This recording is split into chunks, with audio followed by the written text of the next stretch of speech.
आज शनिवार का दिन है, जिस दिन अपन इस दरिद्रता से मिलने के लिए पीपल के पेड़ के नीचे आए हैं। हिंदू धर्म में ये दिन पीपल के वृक्ष के लिए पूजनीय होगा। जो भी शनिवार के दिन पीपल के वृक्ष की पूजन करेगा, दूध चढ़ाएगा या मिष्ठान का भोग लगाएगा, लक्ष्मी और नारायण उसके घर में प्रवेश कर जाएगा। लक्ष्मी और नारायण उसके घर में प्रवेश करेगा। इसलिए नियम बनाया। कौन से दिन का? शनिवार। लक्ष्मी जी बोली, नारायण आपने तो एक दिन का वार लिख दिया। शंकर जी ने 7 वार बनाए हैं, रविवार, सोमवार, मंगल, बुध, गुरु, शुक्र और शनि। ये शिव जी ने बनाया। अब एक दिन आपने अपना बना लिया, बाकी के दिन अगर कोई इस पीपल के वृक्ष के नीचे आएगा और यहां तो दरिद्रता बैठी है, तो उसका क्या होगा? भगवान नारायण बोले, सुन दरिद्रता, तेरे से एक विनती है, अगर कोई भी मनुष्य इस पीपल के पेड़ के नीचे अगर 7 दिन में आता है और उसके हाथ में अगर कोई सामग्री होती है तो तू उसके घर में प्रवेश नहीं करेगी। नियम है पीपल के वृक्ष का, या तो पानी का लोटा लेकर जाओ, कुंकू का चोपड़ा लेकर जाओ, शक्कर लेकर जाओ, या पेड़ के नीचे चींटी को डालने के लिए आटा ले जाओ, पर खाली हाथ पीपल के वृक्ष के नीचे कभी मत जाओ, कभी नहीं जाओ। खाली हाथ जाओगे तो दरिद्रता तुम्हारे घर में प्रवेश करेगी। दरिद्रता उठकर खड़ी होकर बोली, नारायण तुमने अपनी मनमानी करी है, एक दिन मुझे भी मेरा चाहिए। भगवान ने कहा, बोल कौन सा दिन चाहिए? दरिद्रता कहती है, रविवार के दिन इस पीपल के वृक्ष के नीचे मैं दिन भर नृत्य करूं, इसमें रहूं, और जो यहां आए रविवार को मैं उसके घर में प्रवेश करूं। भगवान ने कहा, ठीक है। दरिद्रता, रविवार का दिन एक ऐसा दिन रहेगा जिस दिन तू इस पीपल के वृक्ष के नीचे नृत्य करेगी और जो आएगा इस पीपल के वृक्ष के नीचे तो उसके साथ प्रवेश करेगी। मैंने तुझे वर दिया। इसलिए हमारे यहाँ केवल पीपल का वृक्ष अगर दीवार में भी लग जाता है ना, किसी की फैक्ट्री की दीवार में, किसी के घर की दीवार में पीपल का वृक्ष अगर लग जाता है, पीपल का पौधा लग जाता है, उसको कितना भी तोड़ लो वो वापस लग जाएगा। फिर तोड़ोगे फिर लग जाएगा। अगर पीपल के पौधे को तोड़ना है तो केवल रविवार का दिन एक नींबू, एक मिर्ची और बमूल का कांटा, ये 3 चीजें रखने के बाद में आधे घंटे बाद रविवार के दिन पीपल के पेड़ को उखाड़ कर फेंक दो। दूसरी बार कभी पीपल दीवार में लगता ही नहीं है, कभी नहीं लग सकता। केवल एक रविवार का, केवल एक संडे, इतवार का। घर में दीवारों पर अगर पीपल लग भी गया है, इसलिए पीपल के वृक्ष को उखाड़ने का, अगर घर में पीपल लगा हुआ है या पीपल का पौधा हमारे घर में लग गया, उसको उतारना, निकालना, लगाना, तो पीपल के वृक्ष को अगर निकाला जाता है तो रविवार के दिन, और अगर पीपल के वृक्ष को कहीं लगाया जाता है तो सोमवार के दिन या मंगलवार के दिन, बुधवार के दिन, इन दिनों में लगा सकते पीपल के वृक्ष कहीं लगाना। शनिवार का दिन एक ऐसा दिन होता है जिस दिन पीपल के वृक्ष को कहीं जाकर लगाया नहीं जाता, क्योंकि शनिवार के दिन पीपल के वृक्ष के नीचे लक्ष्मी रहती है। हम अपने हाथों से अगर पीपल का वृक्ष किसी दूसरी जगह पर शनिवार को रोपित करते हैं तो हमारे घर की लक्ष्मी अपने घर से छिन्न होकर चली जाती है। इसलिए शनिवार के दिन पीपल लगाया नहीं जाता, किसी के घर जाकर उसको वापस पलटा नहीं जाता। लग गया उसको डाल। प्रभु मेरी धर्म पत्नी को कहाँ रखूं आप बताओ? वो तो जहाँ यज्ञ होता है, अनुष्ठान होता है, दान होता है, पुण्य होता है, सत्कर्म होता है, वहां जाने को तैयार नहीं। अब करूं क्या? भगवान ने बोला, एक काम करो। दुर्वासा जी बोले, जिसके यहाँ रात्रि में बर्तन झूठे पड़े रहते हो उसके घर में इस दरिद्रता को लेकर तुम प्रवेश कर जाना। जिसके यहाँ रात्रि में बर्तन झूठे पड़े हो वहां लेकर प्रवेश कर जाओ। दूसरी जगह दुर्वासा जी बोले, जो स्त्री घर में दोपहर के समय पर सो रही हो उसके घर में इसको लेकर प्रवेश कर जाइए। जो स्त्री दोपहर के समय में घर पर सो रही हो इस दरिद्रता को लेकर प्रवेश कर जाइए। तीसरा, जिसके यहाँ पर दरवाजे पर कांटे वाले पौधे लगे हों उस घर में इस दरिद्रता को लेकर प्रवेश कर जाइए। दरिद्रता, कितनी सुंदर बात कही है। दाता और विधाता, कौन कौन? दाता और विधाता। लक्ष्मी और दरिद्रता के सगे भाई हैं। कौन कौन? दाता और विधाता। दाता को फिटकरी प्रिय है, विधाता को नमक प्रिय है। ये दोनों हमेशा लक्ष्मी को और दरिद्रता को दोनों को समझाते थे, दोनों में प्रेम बढ़ाते थे। आज भी हिंदू धर्म की रीति है, यहां तो ठीक है, जिसके यहां पर भी अगर थोड़ी सी भी परेशानी होती है, थोड़ा सा क्लेश होता है, अशांति होती है, लक्ष्मी नहीं टिक रही हो, काम नहीं बन रहे हो, बहुत प्रयास करा जा रहा हो और हमारा कार्य नहीं होता, तो क्या करते हैं? फिटकरी और नमक को पानी में डाल देते हैं और घर में पोछा लगा देते हैं। आप लोगों ने आजकल फेसबुक पे भी पढ़ा होगा, व्हाट्सएप पे भी पढ़ा होगा। तो क्यों लिखा उसमें? उसका कारण ही केवल इतना है कि दाता और विधाता की प्रियता उसमें। माता ख्याति के जो 4 बच्चे हुए, इसमें जो 2 लड़के हैं, दाता और विधाता, उसकी प्रियता उसकी पूर्णता उसमें। अब दुर्वासा जी बोले अपनी धर्म पत्नी को वहां लेकर, जहां कांटेदार पौधे लगे हों वहां पर लेकर प्रवेश कर जाइए। कांटेदार पौधों में उस दरिद्रता का निवास हो गया। शंकर पर विश्वास रखकर एक एक पल, एक एक घड़ी, एक एक समय, एक एक नक्षत्र का शिव महापुराण में वर्णन है। यहां तक शास्त्र कहता है कि पीपल के वृक्ष की जब भगवान शिव रचना करे, पीपल के वृक्ष की जब रचना करी गई, तो उस पीपल के वृक्ष में भी कौन सा समय किसका है, ये शिव महापुराण वर्णन करती है। सुबह 4 बजे से लेकर 7:30 बजे तक पीपल के वृक्ष में ब्रह्मा जी का वासा होता है। 7:30 बजे से लेकर 10:30 पौने 11 बजे तक पीपल के वृक्ष में भगवान विष्णु का वासा होता है। 10:30 बजे से लेकर पीपल के वृक्ष में 11:30 बजे तक पितरों का वासा होता है। 11:30 बजे से लेकर 12:30 बजे तक पीपल के वृक्ष में आहूतों का वासा होता है। 12:30 बजे से लेकर शाम को 4 बजे तक पीपल के वृक्ष में वासुकों का वासा होता है।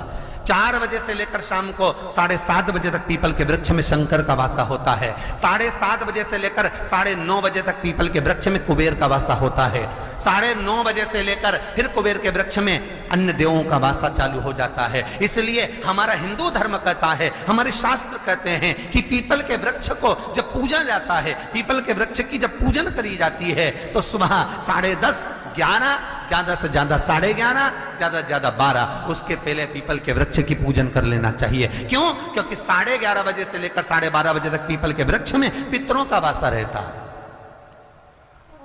आहूतों का वासा रहता है, फिर वासुकों का वासा आता है। पितृ किसको कहते हैं? महाराज जो पूरी उम्र लेकर चले गए और उनके भीतर अभिलाषाएं बहुत थी, मैं ये भी करना चाहता हूं, मैं ये भी करना चाहता हूं, वो पितृ हो जाते हैं। आहूत किसको कहते हैं? जिस माता के गर्भ में बच्चा जन्म ले और मर जाए, यह 6 महीने का गर्भ धारण करने के बाद अवर्षण हो जाए, जीव पड़ने के बाद 6 महीने के बाद अगर बच्चा गर्भ में भी शांत हो जाता है, कुंवारी अवस्था में शांत हो जाता है, जिसका विवाह नहीं हुआ, ऐसा बच्चा जब शांत हो जाता है, अधोगति में कोई मर जाता है, सुसाइड कर एक्सीडेंट में किसी भी रूप में मर जाता है, तो वो आहूत कहलाता है। और बहुत ध्यान देना साहब, शिव महापुराण की कथा कहती है पितरों को भाग मिलता है, इसलिए पितृ तृप्त रहते हैं। शनि लग गया, शनि लग गया, शनि लग गया, जितने यहाँ कथा में बैठे हो ना, तुम सबने भी मोबाइल में देखा होगा तो देख रहे होगे, वृश्चिक पे लग गया, कुंभ पे लग गया, धैया लग गया, 7.5 लग गया, आधे से ज्यादा तो शनि के डिप्रेशन में पड़ गए।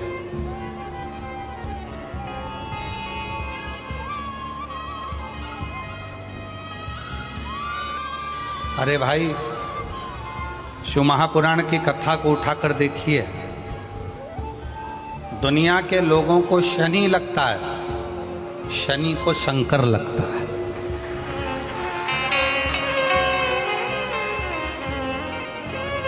यदि आप भगवान शंकर के मंदिर में जाकर 1 लोटा जल चढ़ा रहे हो, आप भगवान शिव के मंदिर में जाकर अर्चना कर रहे हो, आराधना कर रहे हो, निवेदन कर रहे हो, एक बेलपत्र शिव की उठाकर धोकर वापिस शंकर को समर्पित कर रहे हो, शंकर भगवान का पंचाक्षर मंत्र नमः शिवाय जप रहे हो, शंकर भगवान का षडाक्षर मंत्र ओम नमः शिवाय जप रहे हो, या श्री शिवाय नमस्तुभ्यम का जाप कर रहे हो, तो ये निश्चित मानकर रखो कि आपके पीछे शनि नहीं पड़ेगा, आपके पीछे शंकर जरूर पड़ेगा। और शंकर जब हमारे पीछे पड़ेगा तो हमारा उद्धार अपने आप। काशी में जो शिव जी की स्थापना कौन ने करी? काशी में जो शंकर भगवान बैठे उनकी स्थापना करी थी शनि महाराज। किसने करी थी? शनि महाराज ने। क्योंकि भगवान शनि महाराज को उनकी माता के द्वारा श्रापित हो गए और शनि महाराज कांपने लगे। शनि महाराज कांपते कांपते, मैं जाऊं तो जाऊं कहां, करूं तो करूं क्या। महाराज शनि महाराज दौड़े और दौड़कर भगवान भोलेनाथ के पास पहुंचे। हे शंकर, त्रिकालदर्शी, कैलाशी, अविनाशी, कृपा करिए बाबा भोलेनाथ, कृपा करो। क्योंकि दुनिया में 33 करोड़ देवी देवता हैं जिनको शनि लग सकता है, केवल एक किसको छोड़कर? शिव को छोड़कर। राम जी को शनि लगा तो 14 वर्ष वनवास चले गए। कृष्ण को शनि लगा तो मथुरा छोड़कर द्वारका चले गए। शनि लगा। हनुमान जी को शनि लगा तो गुफा में बैठकर राम राम जपना पड़ा। शनि सबको लगता है, केवल शनि नहीं लगता तो एक मेरे महादेव को, मेरे भोले बाबा को नहीं लगता। शंकर के पास में शनि आ गए। शनि ने आकर कहा, भोलेनाथ कृपा करिए बाबा, मैं बड़ा कष्ट में हूं, मैं करूं क्या? बाबा भोलेनाथ ने कहा, जा गंगा जी के तट पर काशी में जाकर एक शिवलिंग की स्थापना कर, उसकी आराधना कर और तेरा शरीर ठीक हो जाएगा, कष्ट नहीं भोगेगा। शनि महाराज ने काशी में जाकर शिव जी की स्थापना करी। आज भी नियम है, जिसको शनि लग जाता है एक काजल की डिब्बी ले लो और काजल की डिब्बी को 21 बार उतार कर उसको एकांत में जाकर, जंगल आदि में एकांत में किसी पेड़ के नीचे इतना सा खड्डा खोद कर उसमें काजल की डिब्बी को डाल दो और मिट्टी से पूर दो, उस व्यक्ति का शनि समाप्त हो जाता है। काशी विश्वनाथ का नाम लेकर काजल की डिब्बी को 21 बार उतार कर अगर काशी विश्वनाथ का नाम लेकर शनि वाले व्यक्ति को अगर पेड़ के नीचे दबा दे, शनि समाप्त। शनि उसको परेशान नहीं कर सकता। काशी कितनी मूलता है, शिव साधारण नहीं है। भगवान शंकर के 19 अवतार में से एक अवतार दधीची ऋषि की धर्मपत्नी सुवाच के गर्भ से भगवान शंकर का जन्म हुआ था। नाम बताया था पीपल के पेड़ के नीचे जिस बच्चे का जन्म हुआ उसका नाम पिपलाद हुआ था।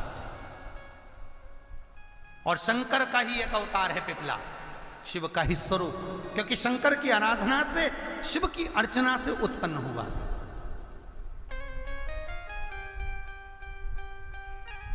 तो जो पिपलाद जन्म थे उन पिपलाद को भी दुख हुआ था। एक बार पिपलाद ने देवताओं से पूछा, ये बताओ कि मैंने कौन सा पाप करा था, ऐसा क्या कर दिया था मैंने कि मेरे जन्म से पहले मेरे पिता के प्राण छूट गए थे।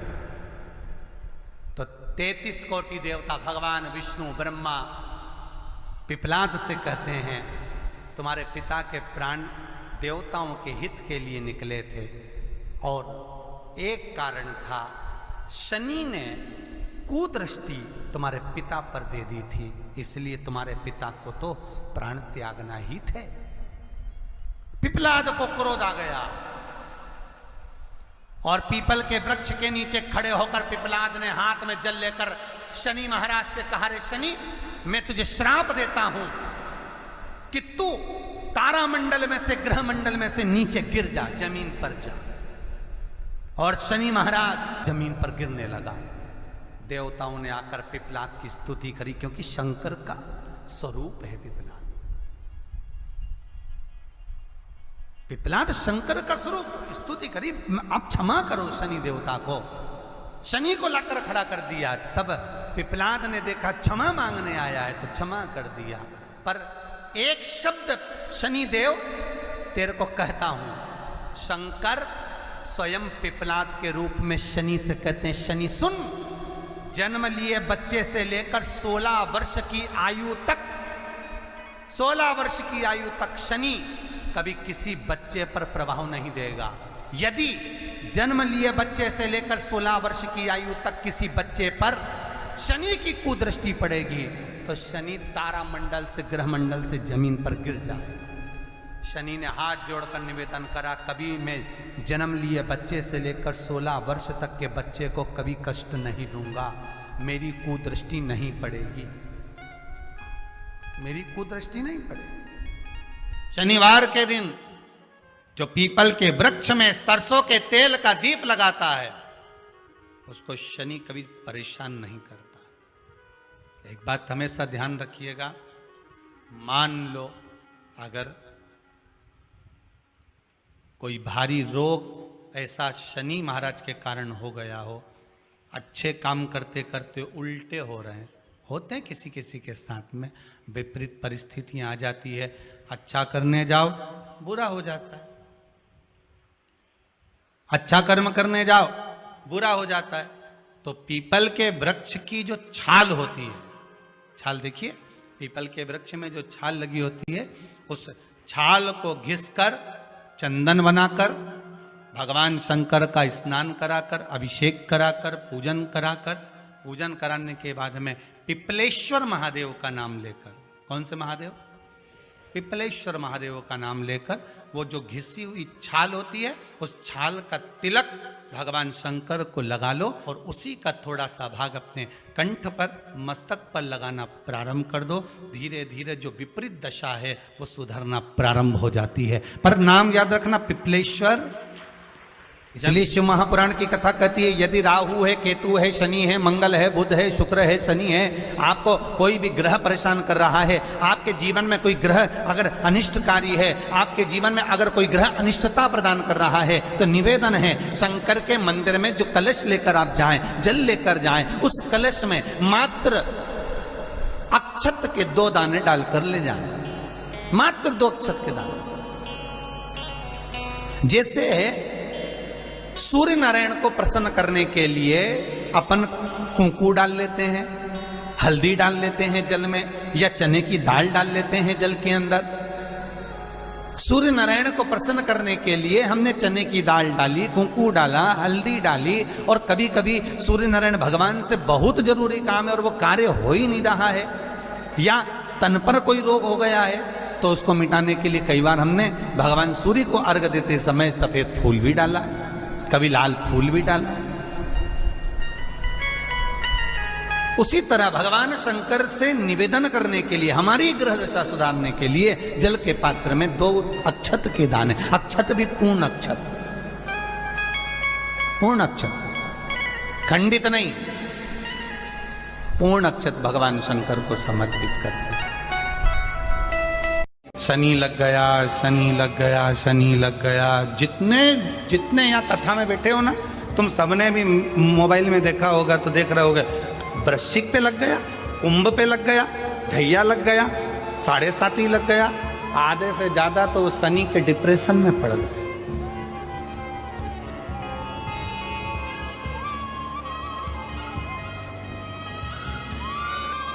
अरे भाई, शिव महापुराण की कथा को उठाकर देखिए, दुनिया के लोगों को शनि लगता है, शनि को शंकर लगता है।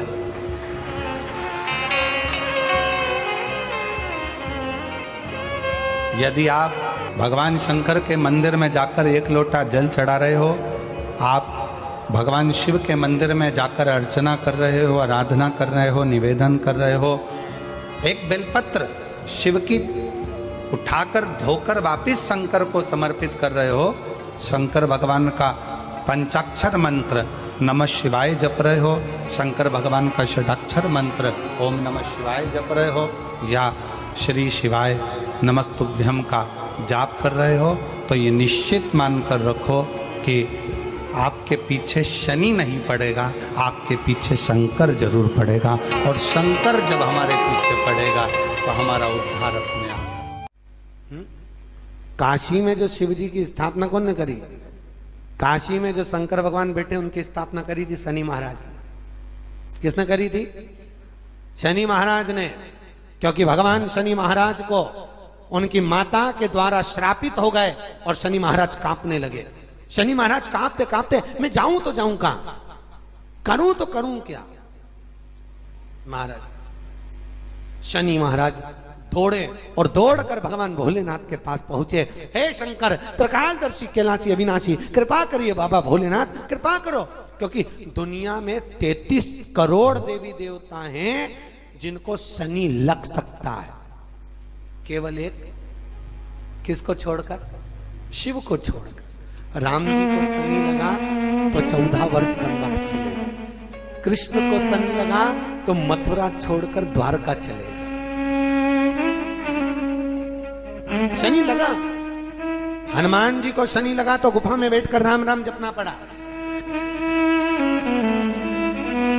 शनि सबको लगता है, केवल शनि नहीं लगता तो एक मेरे महादेव को, मेरे भोले बाबा को नहीं लगता। शंकर के पास में शनि आ गए। शनि ने आकर कहा, भोलेनाथ कृपा करिए बाबा, मैं बड़ा कष्ट में हूं, मैं करूं क्या। बाबा भोलेनाथ ने कहा, जा गंगा जी के तट पर काशी में जाकर एक शिवलिंग की स्थापना कर, उसकी आराधना कर और तेरा शरीर ठीक हो जाएगा, कष्ट नहीं भोगेगा। शनि महाराज ने काशी में जाकर शिव जी की स्थापना करी।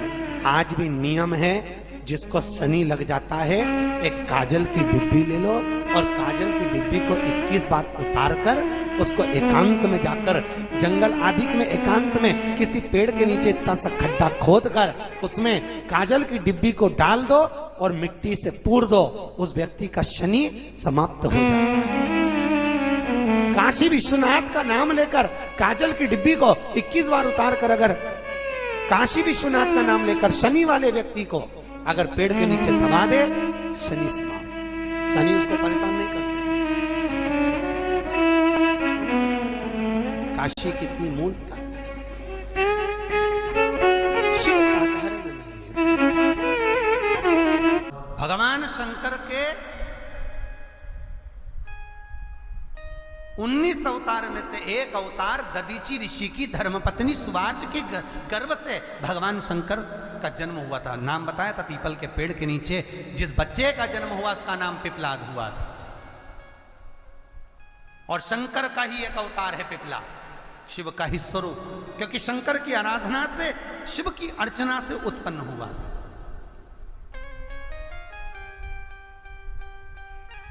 तो जो पिपलाद जन्म थे उन पिपलाद को भी दुख हुआ था। एक बार पिपलाद ने देवताओं से पूछा, ये बताओ कि मैंने कौन सा पाप करा था, ऐसा क्या कर दिया था मैंने कि मेरे जन्म से पहले मेरे पिता के प्राण छूट गए थे।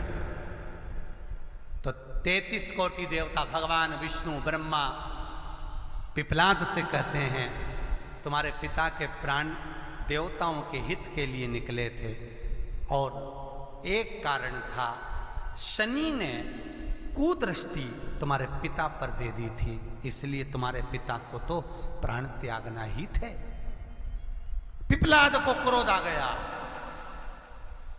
और पीपल के वृक्ष के नीचे खड़े होकर पिपलाद ने हाथ में जल लेकर शनि महाराज से कहा, रे शनि, मैं तुझे श्राप देता हूं कि तू तारामंडल में से, ग्रह मंडल में से नीचे गिर जा, जमीन पर जा। और शनि महाराज जमीन पर गिरने लगा। देवताओं ने आकर पिपलाद की स्तुति करी, क्योंकि शंकर का स्वरूप है पिपलाद।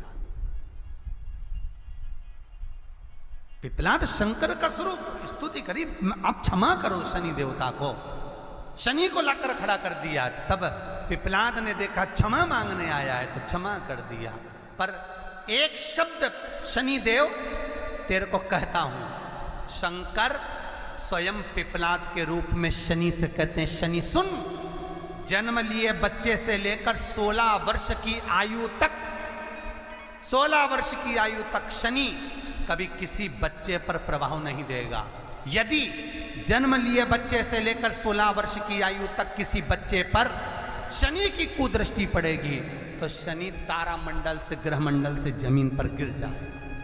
शनि ने हाथ जोड़कर निवेदन करा, कभी मैं जन्म लिए बच्चे से लेकर 16 वर्ष तक के बच्चे को कभी कष्ट नहीं दूंगा, मेरी कुदृष्टि नहीं पड़ेगी, मेरी कुदृष्टि नहीं पड़ेगी। शनिवार के दिन जो पीपल के वृक्ष में सरसों के तेल का दीप लगाता है उसको शनि कभी परेशान नहीं करता। एक बात हमेशा ध्यान रखिएगा, मान लो अगर कोई भारी रोग ऐसा शनि महाराज के कारण हो गया हो, अच्छे काम करते करते उल्टे हो रहे हैं, होते हैं किसी किसी के साथ में, विपरीत परिस्थितियां आ जाती है, अच्छा करने जाओ बुरा हो जाता है, अच्छा कर्म करने जाओ बुरा हो जाता है। तो पीपल के वृक्ष की जो छाल होती है, छाल देखिए, पीपल के वृक्ष में जो छाल लगी होती है, उस छाल को घिसकर चंदन बनाकर भगवान शंकर का स्नान कराकर, अभिषेक कराकर, पूजन कराने के बाद में पिपलेश्वर महादेव का नाम लेकर, कौन से महादेव? पिपलेश्वर महादेव का नाम लेकर वो जो घिसी हुई छाल होती है, उस छाल का तिलक भगवान शंकर को लगा लो और उसी का थोड़ा सा भाग अपने कंठ पर, मस्तक पर लगाना प्रारंभ कर दो। धीरे धीरे जो विपरीत दशा है वो सुधरना प्रारंभ हो जाती है। पर नाम याद रखना, पिपलेश्वर। इसलिए शिव महापुराण की कथा कहती है, यदि राहु है, केतु है, शनि है, मंगल है, बुध है, शुक्र है, शनि है, आपको कोई भी ग्रह परेशान कर रहा है, आपके जीवन में कोई ग्रह अगर अनिष्टकारी है, आपके जीवन में अगर कोई ग्रह अनिष्टता प्रदान कर रहा है, तो निवेदन है शंकर के मंदिर में जो कलश लेकर आप जाएं, जल लेकर जाएं, उस कलश में मात्र अक्षत के 2 दाने डालकर ले जाएं, मात्र 2 अक्षत के दाने। जैसे सूर्य नारायण को प्रसन्न करने के लिए अपन कुंकू डाल लेते हैं, हल्दी डाल लेते हैं जल में, या चने की दाल डाल लेते हैं जल के अंदर। सूर्य नारायण को प्रसन्न करने के लिए हमने चने की दाल डाली, कुंकू डाला, हल्दी डाली, और कभी कभी सूर्य नारायण भगवान से बहुत जरूरी काम है और वो कार्य हो ही नहीं रहा है, या तन पर कोई रोग हो गया है, तो उसको मिटाने के लिए कई बार हमने भगवान सूर्य को अर्घ देते समय सफेद फूल भी डाला, कभी लाल फूल भी डाला। उसी तरह भगवान शंकर से निवेदन करने के लिए, हमारी ग्रह दशा सुधारने के लिए जल के पात्र में 2 अक्षत के दाने, अक्षत भी पूर्ण अक्षत, पूर्ण अक्षत, खंडित नहीं, पूर्ण अक्षत भगवान शंकर को समर्पित करते।